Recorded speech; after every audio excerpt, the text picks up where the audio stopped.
أفلا يتدبرون القرآن. أعوذ بالله من الشيطان الرجيم. بسم الله الرحمن الرحيم. بئس ما اشتروا به أنفسهم أن يكفروا بما أنزل الله بغيا أن ينزل الله من فضله على من يشاء من عباده فباءوا بغضب على غضب وللكافرين عذاب مهين. وإذا قيل لهم آمنوا بما أنزل الله قالوا نؤمن بما أنزل علينا ويكفرون بما وراءه وهو الحق مصدقا لما معهم قل فلم تقتلون أنبياء الله من قبل قل فلم تقتلون أنبياء الله من قبل إن كنتم مؤمنين ولقد جاءكم موسى بالبينات ثم اتخذتم العجل من بعده وأنتم ظالمون. صدق اللہ العظیم. الفاظ کے معانی: بئس بہت ہی برا ہے، بیسا کے الٹ نعمہ. بئس ما بہت ہی برا ہے، ما کا معنی جو. اشترو جو انہوں نے خریدا ہے، بھی اس کے ساتھ انفسہم اپنے آپ کو.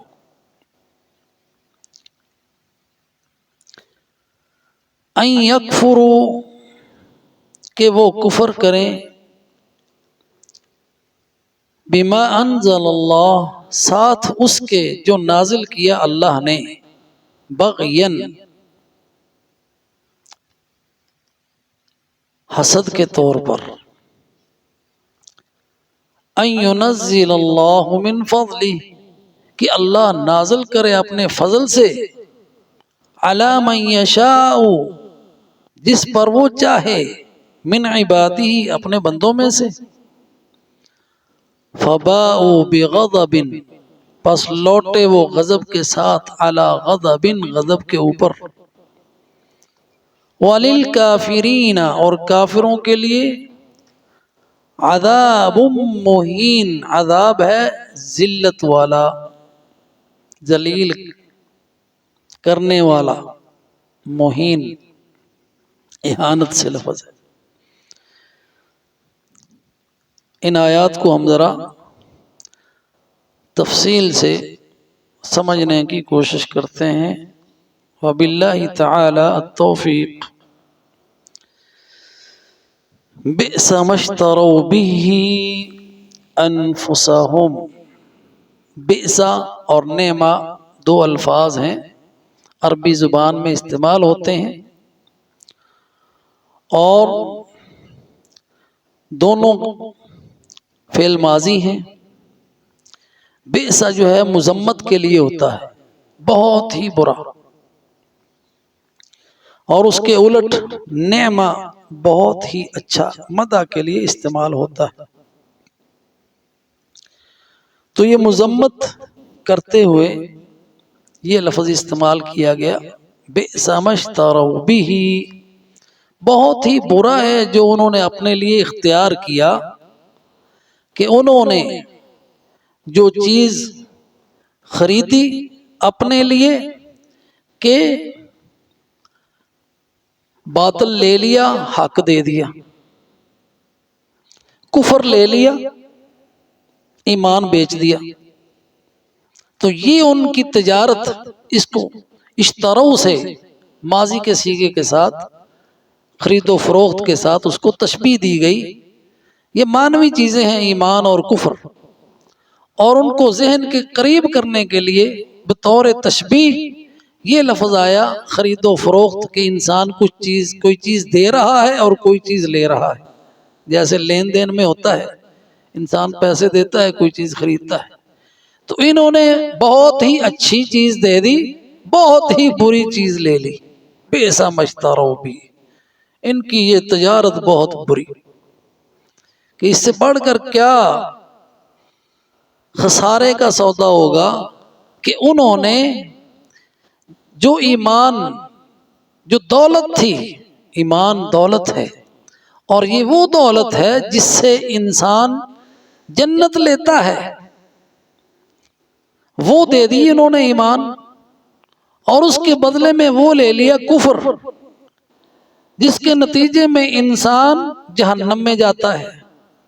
تو کتنا برا سودا کیا انہوں نے، بئس ما اشتروا بہ انفسہم، بہت ہی برا ہے جو انہوں نے اپنے لیے سودا لیا، کہ قیمتی چیز دے دی اور حقیر بلکہ نقصان دینے والی چیز لے لی، بئس ما اشتروا بہ انفسہم۔ اب اس کی تفسیر آگے آئی کہ انہوں نے کیا کیا، ان یکفروا بما انزل اللہ، ان کا سودا دیکھیں، ان یکفروا کہ وہ کفر کریں، ساتھ کس کے؟ جو اللہ نے نازل کیا۔ ان کا معنی کہ، یکفروا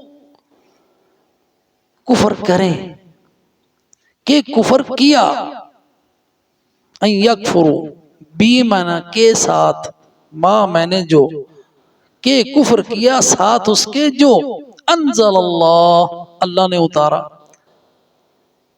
بغین، اس کی وجہ کیا تھی، اس کے کفر کرنے کی وجہ کیا تھی؟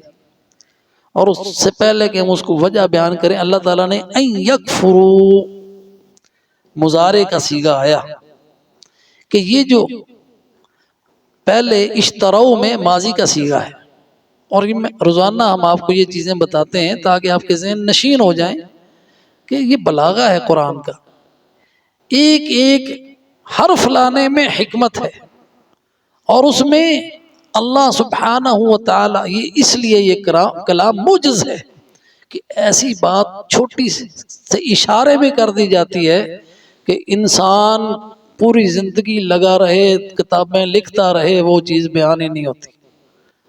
کتنے کتنے راز ایک ایک حرف کے اندر اللہ تعالیٰ نے سمو دیے ہیں۔ یہ ہے قرآن کا اعجاز، اس لیے یہ چیلنج ہے، اور جو اس بات کو سمجھتے ہیں ان کو پتہ ہے کہ کس قدر یہ بلند کلام ہے، کس قدر رفیع ہے، کس قدر بلیغ ہے، کہ اس تک انسان کی سوچ پہنچ ہی نہیں پاتی، بلند ہے یہ۔ این یکفروا، یہاں پہ مضارع کا صیغہ آیا، اور پہلے جو ان کا بیچنا ہے اشتروا، وہ ماضی کا صیغہ آیا۔ تو اس میں حکمت کیا ہے؟ مضارع میں کیا حکمت ہے لانے میں، اور ماضی میں کیا تھی؟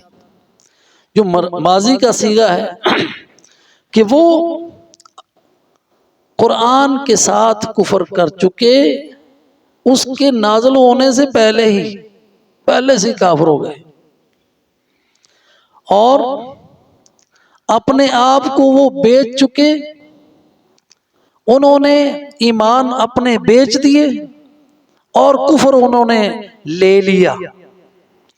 اب ان یکفروا بما انزل اللہ، جو وہ کفر لے رہے ہیں نا، وہ مستقل ہے، مستمر ہے، جاری ہے، کیونکہ ماضی کا صیغہ ایک کام ہوا اور ختم ہو گیا، یعنی ماضی میں ہو چکا، انہوں نے قرآن کے ساتھ کفر کر لیا، انہوں نے یہ سودا کر لیا، ماضی میں آیا اشترو، سودا انہوں نے ماضی میں کر لیا۔ لیکن جو کفر کر رہے ہیں، کفر ان کا جاری و ساری ہے، مستمر، اس لیے اشترو میں ماضی آیا اور یکفرو میں مضارع آ رہا ہے، جو حال، مستقبل اور استمرار پر دلالت کرتا ہے کہ وہ حتی الآن، جب تک یہ رہیں گے اسی وتیرے پہ رہیں گے کہ وہ کفر کرتے ہی رہیں گے۔ ان یکفروا، تو ان کا کفر کس بنا پر ہے، اور کفر بھی کس کے ساتھ؟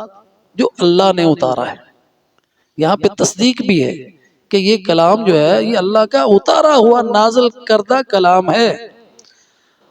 بغین، اب اس کا سبب کیا ہے؟ ان کے کفر کا سبب بغین، بغی حسد ہوتا ہے، حسد، اور بغی اصل میں فساد ہے۔ بغی کا معنی ظلم بھی ہے، کیونکہ اسی سے لفظ ہماری زبان میں لفظ ایک آتا ہے باغی۔ باغی، باغی وہ جو قوانین کی پرواہ نہ کرے اور فساد پہ اتر آئے اور فساد پھیلائے، وہ باغی ہے۔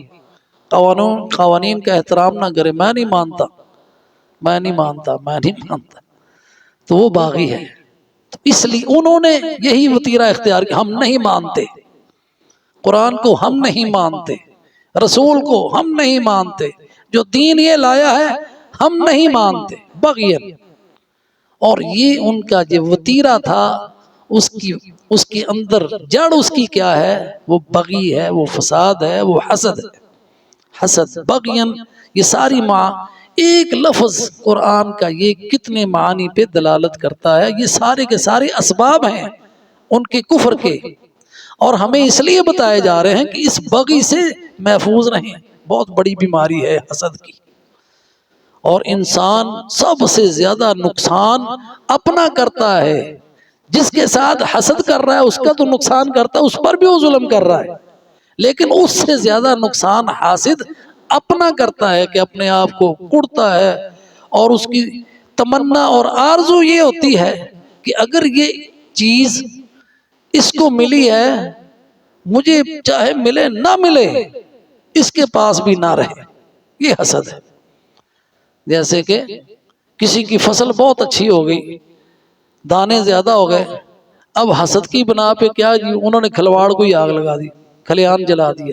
انہوں نے اکٹھی کی ہوئی گندم، یہ رات کو گئے وہ تو پٹرول پھینکا اور جلا دی، تجھے کیا ملا؟ ظلم کیا نا۔ کسی کا باغ بہت اچھا ہو رہا ہے، جا کے اس کے جناب درختوں کو ٹک لگا دیے تاکہ یہ بیمار ہو جائیں اور پھال ہی نہ دیں۔ حسد۔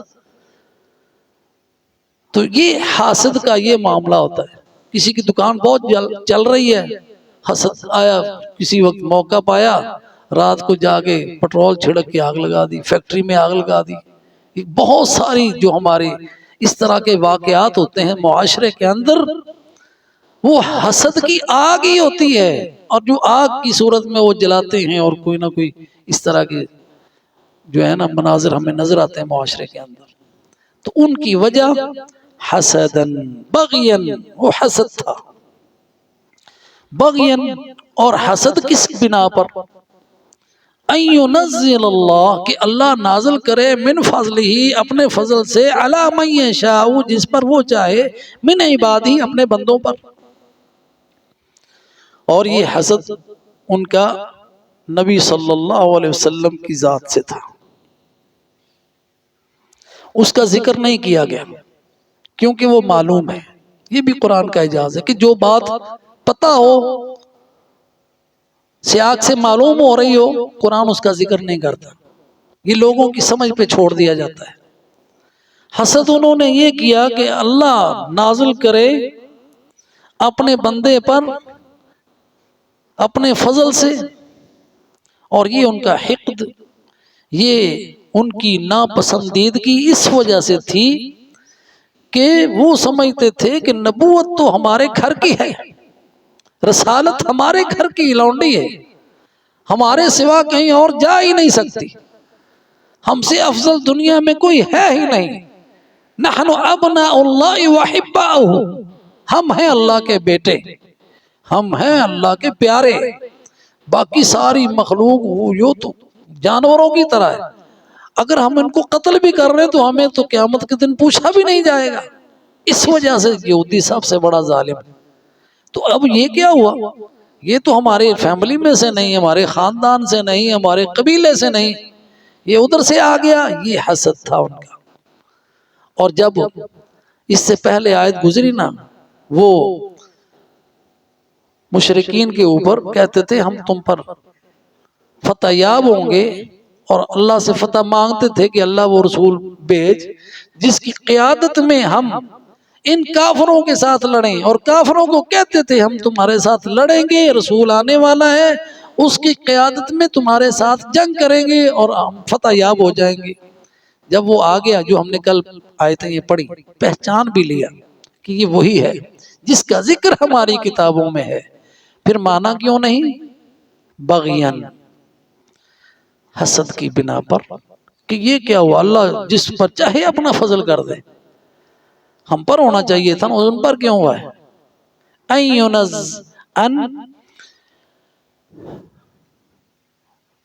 ينزل اللہ من فضلہ علی من یشاء من عبادہ فباؤوا بغضب، بس لوٹے وہ غضب کے ساتھ، علی غضب، غضب کے اوپر۔ اب اس آیت کو سمجھیں، اللہ سبحانہ و تعالی سے غضب لے کر لوٹے، ان کے حصے میں آیا اللہ کی ناراضگی۔ پہلا غضب ان کا یہ تھا کہ انہوں نے تورات میں تحریف کر دی، اور اللہ کی ناراضگی ان پر اس لیے ہوئی کہ انہوں نے تورات کے کچھ احکام مانے، کچھ کا انکار کیا، جیسا کہ ہم پہلے پڑھ چکے ہیں، فَتُؤْمِنُونَ بِبَعْضِ الْكِتَابِ وَتَكْفُرُونَ بِبَعْضٍ۔ اور اللہ کا غضب ان کے اوپر یہ ہوا کہ انہوں نے حضرت موسیٰ علیہ السلام کو ایذا پہنچائی، انبیاء کو قتل کیا، یہ ساری پیچھے باتیں گزر چکی۔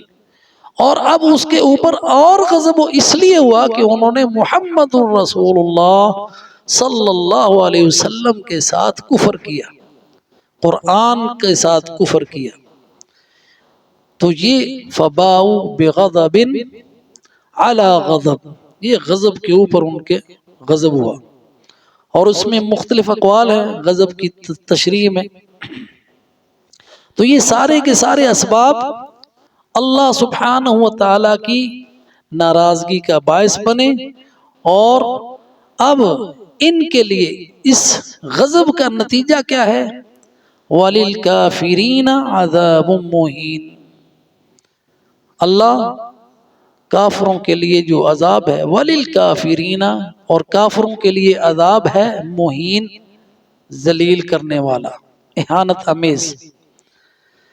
اب یہاں وَلِلْكَافِرِينَ سے مراد یہودی ہیں جن کا ذکر ہو رہا ہے، جنہوں نے محمد الرسول اللہ کو پہچاننے کے باوجود آپ کی نبوت کا انکار کیا، اور انہوں نے اندھے پن کو ترجیح دی روشنی کے اوپر، انہوں نے ترجیح دی اندھیروں کو روشنی کے اوپر، انہوں نے ترجیح دی گمراہی کو ہدایت کے اوپر، اس لیے یہ کفر ہے۔ وَلِلْكَافِرِينَ، اور کافروں کے لیے عذاب، عذاب ہے، اور مہین، ذلت آمیز، کیونکہ جیسا انسان کا عمل ہوگا ویسی اس کی سزا ہوگی۔ انہوں نے اہانت کی محمد الرسول اللہ کی، اس لیے ان کو ذلیل کیا جائے گا۔ انہوں نے نہ مان کر قرآن کی تذلیل کی تو اللہ سبحانہ و تعالی ان کو ذلیل کرے گا۔ انہوں نے جتنے بھی وہ اپنے تائیں سمجھتے تھے کہ ہم ان کو ذلیل کر رہے ہیں، تو جو حالانکہ وہ خود ذلیل ہیں، اللہ سبحانہ و تعالی نے ان کو اوپر لعنت کی ہے جیسا کہ پچھلی آیت میں ہم نے پڑھا فَلَعْنَةُ اللَّهِ عَلَى الْكَافِرِينَ، یہاں بھی مراد جو لعنت ہے وہ کافروں کے اوپر، وہ یہودی ہیں۔ تو لعنت اللہ تعالیٰ سے، رحمت سے دوری اور ذلت ہے۔ اور اللہ سبحانہ و تعالیٰ نے اپنے نبی کو تسلی کے لیے فرمایا کہ یہ جو ان کا وتیرہ ہے اس پہ آپ غمزدہ نہ ہوں، ان کے لیے عذاب ہے ذلت آمیز۔ اور یہ حقیقت میں آپ کو پہچانتے تھے اور مانتے تھے، اس لیے اللہ نے ایک اور مقام پر فرمایا فَإِنَّهُمْ لَا يُكَذِّبُونَكَ وَلَكِنَّ الظَّالِمِينَ بِآيَاتِ اللَّهِ يَجْحَدُونَ۔ فَإِنَّهُمْ لَا يُكَذِّبُونَكَ، تاکید کے ساتھ فرمایا یہ آپ کو نہیں جھٹلا رہے، آپ کو تو پہچانتے ہیں، آپ کی تکذیب نہیں کر رہے، آپ کو نہیں جھٹلا رہے، وَلَكِنَّ الظَّالِمِينَ بِآيَاتِ اللَّهِ يَجْحَدُونَ، لیکن یہ ظالم اللہ کی آیتوں کا انکار کرتے ہیں۔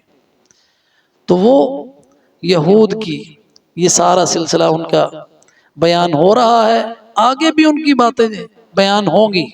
تو یہ ساری کی ساری قرآن میں سورہ بقرہ میں خاص طور تفصیل کے ساتھ ان کا ذکر اس لیے ہو رہا ہے کہ ان بیماریوں سے ہم محفوظ رہیں۔